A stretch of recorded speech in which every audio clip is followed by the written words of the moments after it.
रहीम। आज की हमने नई बुक स्टार्ट की है। तो हमारा जो बुक का नाम है वो है फार्माकोग्नोजी। ये भी एक बुक है B category web pharmacy technician की। Let's start our topic. सबसे पहले हम देखेंगे कि फार्माकोग्नोजी होती क्या चीज़ है। ठीक है, सबसे पहले हम इसकी डेफिनेशन लेंगे, इसके मतलब निकालेंगे। What is this. Let's start our topic. What is pharmacognosy. सबसे पहले वो कहते हैं कि pharmacognosy is the study of the crude drug, यानी कि कोई क्रू ड्रग्स हैं प्लांट की या एनिमल ओरिजिन से जो हमने लिए हैं, ठीक है, उसकी हमने क्या करनी है, स्टडी करनी है। ठीक है, कहते हैं the American society of pharmacognosy defines pharmacognosy as. American society में फार्माकोग्नोसी को कैसे डिफाइन किया जाता है, ऐसे किया जाता है the study of the physical, biochemical and biological properties of natural drugs. यानी कि कोई नेचुरल ड्रग है, उसकी हम लोगों ने physical, biochemical and biological property को स्टडी करना है एंड देयर केमिकल कॉन्स्टिट्यूट, और उसके अंदर कौन कौन से केमिकल कॉन्स्टिट्यूट प्रेजेंट है, as well as the search for new drugs from natural sources. और सबसे ज़रूरी जो चीज़ है उसका सोर्स क्या होना चाहिए, नेचुरल होना चाहिए। फिर से देखते हैं, वो कहते हैं कि कोई भी ऐसी क्रू ड्रग लेनी है हमने, ठीक है, कोई न्यू ड्रग हमने इन्वेंट किया है, कुछ भी किया है, तो जो ड्रग है सबसे पहली बात ये है कि उसका सोर्स नेचुरल होना चाहिए। ठीक है, उसके अंदर हमने क्या क्या चीज़ स्टडी करनी है, उसकी फिजिकल, कि वो फिजिक में कैसे दिखती है, बायोकेमिकल, ठीक है, बायोलॉजिकल प्रॉपर्टीज़, और सबसे बड़ी बात ये केमिकल कॉन्स्टिट्यूट उसमें कौन कौन से हैं, जैसे इथीन, इथाइन, प्रोपीन, ब्यूटीन वगैरह वगैरह, मीथेन वगैरह, मतलब कौन कौन सी चीज़ इसमें, कौन कौन सा हाइड्रोकार्बन प्रेजेंट है। ये थी एक छोटी सी इंट्रोडक्शन। उसके बाद वो क्या कहता है, मज़ीद इंट्रोडक्शन का, यानी कि डिफरेंट साइंटिस्ट है, उन्होंने डिफरेंट तरीके से इसको इंट्रोड्यूस कराया। फिर वो कहता है कि introduction of pharmacognosy in different way, एक अदर वे में वो इसको डिफाइन करना चाह रहा है। वो कहते हैं the word pharmacognosy is dried from the Greek word which means pharmakon mean drug and the gnosis mean knowledge. Means that, यानी कि ड्रग का जो नॉलेज है उसको कहेंगे फार्माकोग्नोसी। ठीक हो गया, फार्माकोग्नोसिस किसे कहेंगे, ड्रग के नॉलेज को। कहते हैं the term pharmacognosy was used for the first time by the Austrian Austrian physician Smith in 1811 and 1815 by Sadler in a work. कहते हैं सबसे पहले जो ये वर्ड यूज़ किया गया, एस्ट्रेलियन फिजिशियन थे कोई, ठीक है, उन्होंने अपने वर्क में इसका वर्ड यूज़ किया, किसका, फार्माकोग्नोसिस का। ठीक है। नेक्स्ट कहता है originally drug the 19th century and the beginning of the 20th century pharmacognosy was used to define the branch of medicines which deals with drug in their crude and unprepared form. यानी कि वो ये कहना चाह रहा है कि pharmacognosy के अंदर जो हम लोग स्टडी करते हैं मेडिसिन को, वो किस फॉर्म में होती हैं। सबसे पहली बात तो वो ये है कि वो क्रूड फॉर्म में होती हैं और अनप्रिपेयर्ड होती हैं। फॉर एग्जांपल अगर मैं बात करूं, सबसे पहले मैं बात कर लेती हूँ कि जिस तरह से आपको पता है कि जो हम लोग मलट्ठी यूज़ करते हैं, यू नो अबाउट दिस मलट्ठी, देसी नाम बताती हूँ मैं, आपको ज़्यादा समझ आएगी। मलट्ठी यूज़ करते हैं, मलट्ठी के पौधे को अगर मैं ले लेती हूँ तो मैं कहूँगी इससे एक ड्रग हासिल होती है। ठीक है, तो अब वो जो अनप्रीपेयर्ड फॉर्म में है, हमारे पास जो मलट्ठी है वो अनप्रीपेयर्ड फॉर्म में है, अगर हम उसको प्रिपेयर करते हैं बाय द साइकिल के ज़रिए, ठीक है, तो फिर अब जब हमने जो क्रूड जो हमें ड्रग चाहिए वो हमने ऑब्टेन कर लिया उससे, तो फिर हम उसे कहेंगे वो प्रिपेयर्ड है। लेकिन जो उसका पौधा है, मलट्ठी का पौधा है, ठीक है, तो वो क्या है, अनप्रिपेयर्ड फूड है। इसी तरह अगर हम बात करें खशखाश की, यू नो अबाउट दिस, खशखाश भी क्या होती है, उससे जो है ना हमारे नशे की दवाइयाँ बनती हैं। ठीक है, तो अब उससे क्या होता है, वो भी अनप्रिपेयर्ड फॉर्म में है, लेकिन जब हम उसको एक्सट्रैक्ट कर लेते हैं, फिल्ट्रेशन प्रोसेस वगैरह से गुजार लेते हैं, फिर हमारे पास वो प्योर फॉर्म में आ जाती है, तो उसको हम कहते हैं ड्रग। तो अब वो ये बात कर रहा है कि जब हम अनप्रिपेयर्ड फॉर्म में मेडिसिन की बात करते हैं, जहाँ से हमने उसको एक्सट्रैक्ट करना है, तो उसको हम फार्माकोग्नोसी का नाम दे रहे हैं। ये छोटी सी इसकी एग्जाम्पल है, मतलब छोटी सी डेफिनेशन है। मज़ीद हम इसका स्कोप पढ़ने लगे हैं कि इसका स्कोप क्या है। ठीक है, कि इसका आया कोई स्कोप है भी या नहीं। देखिए आजकल तो सारा केमिकली मेडिसिन बन रही हैं, तो इसका क्या स्कोप है, क्योंकि ये तो एक हर्बल हुई। तो वो बात कर रहा है कि pharmacognosy, pharmacognosy is the branch of science which deals with the biological, biochemical and economical features of natural drugs. ठीक है, यानी कि साइंस क्या किस चीज़ से डील कर रही है, वो बायोलॉजिकल से, बायोकेमिकल से और इकोनॉमिकल फीचर से natural drugs, and their constituent is also deals with the study of classification of crude. यानी कि हम लोगों ने जो क्रू ड्रग्स पढ़ी हैं उसकी classification, to know about the class of the drug. For example हम, मैंने अभी आपको मलट्ठी और खशखाश दो की एग्जांपल दी, मैं कहती हूँ कि खशखाश किस फैमिली से बिलोंग करती है, मुझे वो फैमिली लेग्यूमिनेसी है, सोलोनेसी है, रोज़ैकी है, कौन सी फैमिली से बिलोंग करते हैं वो उस फैमिली का नाम बताया जाए। ठीक है। इसी तरह कहता है कल्टीवेशन के वो कैसे कल्टीवेट होता है, कलेक्शन उसकी कैसे होती है, ड्राइंग प्रोसेस कैसे होता है, फिर उसको स्टोर किस तरह से किया जाता है, गीला स्टोर किया जाता है या ड्राई करके स्टोर किया जाता है या फिर सेमी सा करके किया जाता है या पेस्ट की फॉर्म में स्टोर किया जाता है। तो ये सब चीज़ें जो हमने सब पढ़नी है ना वो फार्माकोग्नोजी में ही पढ़नी है। प्रिजर्वेशन यानी कि उसको स्टोर किया जा रहा है तो कैसे प्रिजर्व करके स्टोर किया जा रहा है या विदाउट प्रिजर्वेशन, पैकिंग कैसे की जा रही है उसकी, भाई अगर कोई लिक्विड चीज़ है तो हमें उसको ऐसे टाइटली पैक करना पड़ेगा ताकि जब ट्रांसपोर्टेशन हो तो वो लीकेज का सिस्टम ना हो जाए वगैरह वगैरह। कहते हैं evolution and the adulteration of the crude drug, और फिर डे बाय डे जो है हम लोग ड्रग को एवेल्यूएट कर रहे हैं, ठीक है, अडल्ट्रेट कर रहे हैं। कहते हैं कि plant growth hormone for rapid and better growth of plant, बिल्कुल ऐसे ही है। यानी कि प्लांट ग्रोथ के जो हार्मोन्स होते हैं उनको देखना है, ये आया कि जो हमारी प्रोडक्ट बन रही है उसकी जो ग्रोथ हो रही है वो बेटर तरीके से हो रही है, रैपिडली हो रही है या नहीं हो रही। फिर वो कहता है एलर्जेंस एंड एलर्जिक प्रिपरेशन, हम लोग एलर्जेंस यूज़ करते हैं, बिल्कुल ऐसे ही है। एलर्जिक प्रिपरेशन की नहीं कि एंटी एलर्जिक हम प्रिपेयर करते हैं प्लांट से to overcome the problem of allergy, बिल्कुल। Enzymes to cure manage disease cause by the enzymatic deficiency, means that यानी कि जो एंजाइम की डेफिशिएंसी से हमें डिजीज काज हो रही हैं उसके मैनेजमेंट के लिए, उसकी डिजीज़ की क्योर के लिए हम लोग यूज़ करते हैं ड्रग्स को। कहते हैं कि poisonous plants to prevent poison, और फिर पॉइजनस प्लांट्स जो होते हैं हम उसको पॉइजन से बचाते हैं। Herbal drug used in traditional practices, ठीक है। अब ये कुछ इसने थोड़ा सा स्कोप बताया। नेक्स्ट वो बात करने लगा है जो हमारा टॉपिक है, अभी हमने फार्माकोग्नोजी का छोटा सा सरसरी सा टॉपिक पढ़ा, आज जो हमने पढ़ना है वो है हमारी क्रू ड्रग्स, कि what is crew drugs. Basically crew drug होता क्या है, कब से क्रू ड्रग लगाया हुआ है कि ये होता क्या है। कहते हैं कि a crew drug is an any structure naturally any naturally occurring unrefined substance derived from the organic or inorganic source such as the plant, animal, bacteria, organs and whole organism intended for use in diagnose, cure, treatment and the prevention of disease. Very good. कितनी खूबसूरत बात की उसने। कहा कि ये जो crew drug होते हैं, सबसे पहली बात ये नेचुरली अकरिंग होते हैं, ठीक है, और ये अनरिफाइंड फॉर्म में होते हैं। इनको हम हासिल कैसे करते हैं, ऑर्गेनिक या इनऑर्गेनिक सोर्स से, ठीक है। या तो आया तो वो ऑर्गेनिक होगा, आया वो इनऑर्गेनिक सोर्स होगा। और वो सोर्स क्या क्या हो सकते हैं, वो प्लांट भी हो सकता है, एनिमल भी हो सकता है, बैक्टीरिया भी हो सकता है, किसी एनिमल का ऑर्गन भी हो सकता है, ठीक है, या फिर पूरा का पूरा ऑर्गेनिज्म भी हो सकता है, ठीक है। तो और ये क्या काम आते हैं, ये जो क्रू ड्रग लिए हैं हमने, ठीक है, जिस तरह मलट्ठी मैंने बताया, खशखाश मैंने बताया, मस्टर्ड ऑयल, मस्टर्ड जो हमने पढ़ा वो बताया, और भी जिस तरह फिक्स्ड ऑयल्स होते हैं, वोलेटाइल ऑयल्स होते हैं, रेजाइंस होते हैं, गूंद जिसको बोला जाता है, रेजन्स वो होते हैं, काफ़ी सारी चीज़ें होती हैं।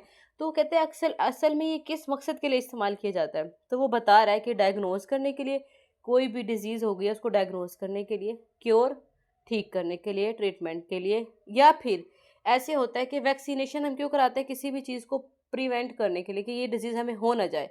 तो इस ये भी क्रू ड्रग जो है ना वो भी as a prevention of disease use होता है। मीन्स दैट अब जैसे खांसी हुई है, हमें हल्की हल्की खांसी की, हम कहते हैं कि ये नेक्स्ट स्टेज पे जाए, टीबी बने, अस्थमा बने, कोई और बने, आप जल्दी से मलट्ठी का कहवा पी लें, ठीक है। यानी कि हम प्रिवेंशन पहले ही कर रहे हैं, किससे, क्रू ड्रग से, ठीक है ना, ड्रग ले रहे हैं ना हम लोग। इसके अलावा अगर ड्रग की बात कीजिए, ड्रग में सिर्फ यही नहीं आ रही, मेडिसिन भी आती हैं, ठीक है। अब मेडिसिन हमें पहले ही कह देती हैं, हल्का हल्का ना हम कहते हैं कि हमें ना थकावट महसूस हो रही है, वीकनेस हो रही है, अम्मी कहते हैं कि जल्दी से ना अपना पैराडॉल ले लो। हमने अ कप ऑफ टी लिया, टी में क्या है, चाय भी इज आल्सो अ ड्रग, ठीक है। हमने पैराडॉल गोली खा ली, पैराडॉल इज आल्सो अ ड्रग, ठीक है। यानी कि हम लोग पहले प्रिवेंट कर रहे हैं अपने आप को डिजीज़ आने से पहले ही। फिर बाद में बात करते हैं क्लासिफिकेशन ऑफ क्रू ड्रग, कि क्रू ड्रग की क्या क्या क्लासिफिकेशन हो सकती हैं। बात करते हैं क्रू ड्रग की क्लासिफिकेशन की। तो वो कहते हैं सबसे पहले है morphological method, taxonomical method, pharmacognological method और केमिकल मेथड। 4 मेथड है, ठीक है। वन बाय वन करके हमने सबको एक्सप्लेन करना है। सबसे पहले वो बात करता है morphological method. What is morphological method. कहते हैं in this method drug are classified according to their part used, यानी कि कौन सा पार्ट यूज़ हो रहा है, वो स्टेम यूज़ हो रहा है, वो रूट यूज़ हो रहा है, ठीक है, वो लीव यूज़ हो रहे हैं, वो ब्रांचेस यूज़ हो रही हैं, वो सीड यूज़ हो रहा है, वो इस बिहाफ पे बात कर रहा है। तो मॉर्फोलॉजिकल में 2 तरह की टाइप्स आती हैं, एक होती है ऑर्गेनाइज्ड, एक होती है अनऑर्गेनाइज्ड। ऑर्गेनाइज्ड मीन मतलब यानी कि जो स्पेसिफिक पार्ट है, लीव, स्टेम, रूट, ठीक है, फ्लावर, ब्रांचेस वगैरह वगैरह। और अनऑर्गेनाइज में ये आता है कि भाई जिस तरह के हमारे इंटरनली तरीके से कोई बाहर, इस तरह रेजन्स बाहर आ जाते हैं, जिसे गूंद बोला जाता है, ठीक है, इस तरह से जो आएंगे ये अनऑर्गेनाइज्ड आएगा, इसका कोई ऑर्गेनाइज्ड ऑर्गन नहीं है, ठीक है ना। तो जो ऑर्गेनाइज्ड है वो मैंने आपको बता दिया, जिस तरह स्टेम हो गया, रूट हो गया, ठीक है, शूट हो गया, सीड हो गया, लीव हो गया, इस तरह से पढ़ते हैं हम। वो क्या कहता है कि these are the drug obtain from the direct parts of the plant and containing cellular tissues are called organized drug.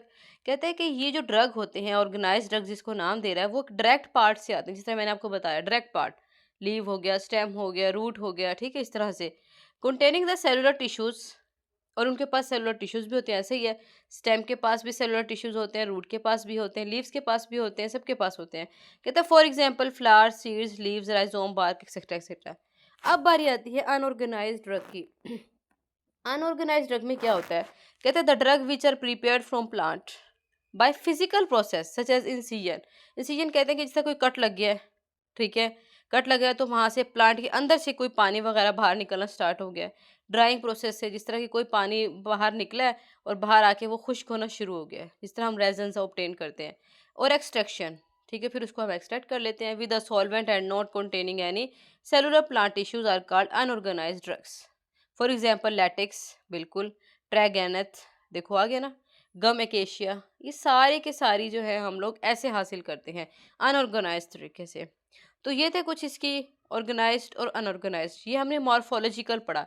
Morpho यानी कि हमारा जो बार की मॉर्फ नज़र आ रही है, ठीक है। नेक्स्ट वो बात करता है ऑर्गेनाइज्ड और अनऑर्गेनाइज्ड की क्लासिफिकेशन की। पहले हम ऑर्गेनाइज्ड को देखते हैं, फिर हम अनऑर्गेनाइज्ड को देखेंगे। ऑर्गेनाइज्ड में हमने पढ़ा लीव पढ़ा, बिल्कुल पढ़ा, लीव पढ़ा, बार्क पढ़ा, ठीक है, फिर हमने पढ़ा flowering part, fruit, seed, roots, rhizome वगैरह वगैरह।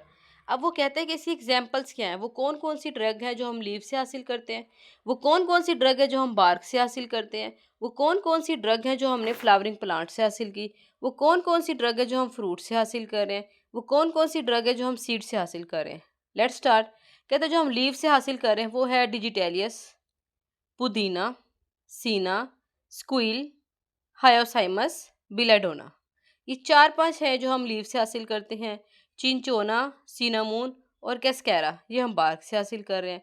क्लोव एंड द साफरून हम फ्लावरिंग प्लांट से हासिल कर रहे हैं। Cardamom, caraway, fennel, colocynth, capsicum हम फ्रूट से हासिल कर रहे हैं। Bitter almond, cardamom, nux vomica, strophanthus हम कहाँ से सीड से हासिल कर रहे हैं। जिंजर वगैरह हम रूट से हासिल कर रहे हैं।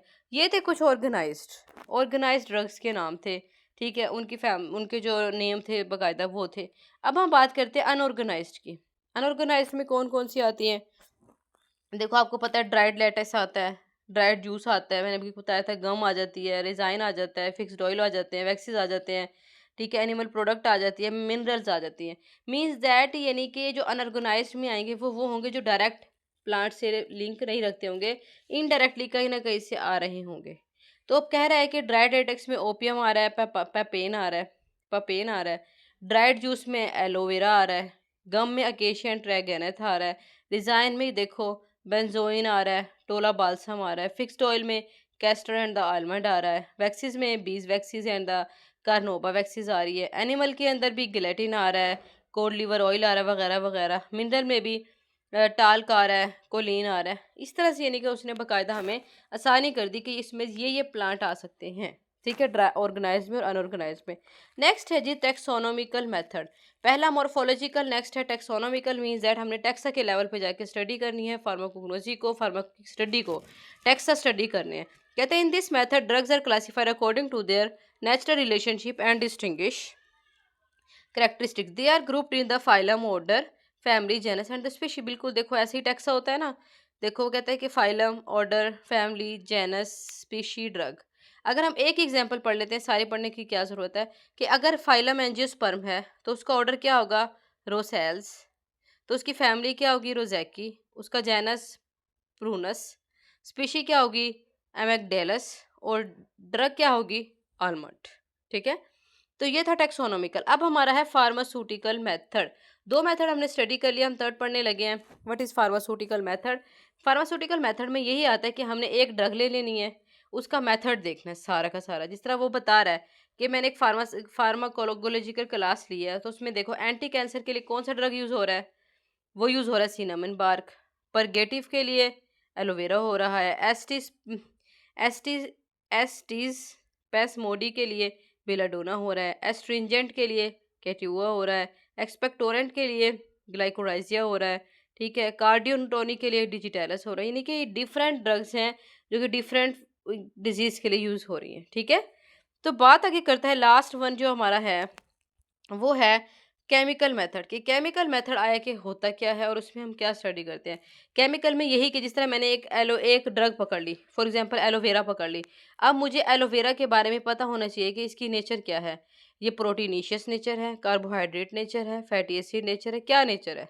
तो वही हम पढ़ने लगे हैं कि इनकी क्या नेचर होती है। सबसे पहले कह रहा है कि कार्बोहाइड्रेट्स कार्बोहाइड्रेट्स कहाँ कहाँ प्रेजेंट होते हैं, किस किस ड्रग में। अगर में, अकेशिया में, ट्राइगेंथम में, स्टार्च में। फिर इसके अलावा अगर बात की जाए एलोवेरा की क्या नेचर है, वो ग्लाइकोसिडिक ग्लाइकोसाइड्स उसकी नेचर है। फिर कहता है सिनामोन की क्या नेचर है, वोलेटाइल ऑयल है वो। बिलेडोना का क्या एल्कलाइड है वो। जिंजर का क्या है, वो रेजाइंस है। ठीक है, इसके अलावा वो कहता है कि ब्लैक कैटूका का क्या है, वो टेनिस है। ठीक है, फिर वो कहते हैं कि पेपेन का क्या है, वो प्रोटीन ही नेचर है। यानी कि इनकी नेचर्स बताई गई, इनकी नेचर क्या है। ठीक है, ये था हमारा थोड़ा सा फार्माकोग्नोजी और फिर उसका इंट्रोडक्शन एंड देन करियोट ड्रग। ठीक है, अभी के लिए इतना काफ़ी है। फॉलो करें, सब्सक्राइब करें, कमेंट ज़रूर करें। अगर अच्छा लगे तो कमेंट ज़रूर करें। ठीक है, ओके, अल्लाह हाफिज़।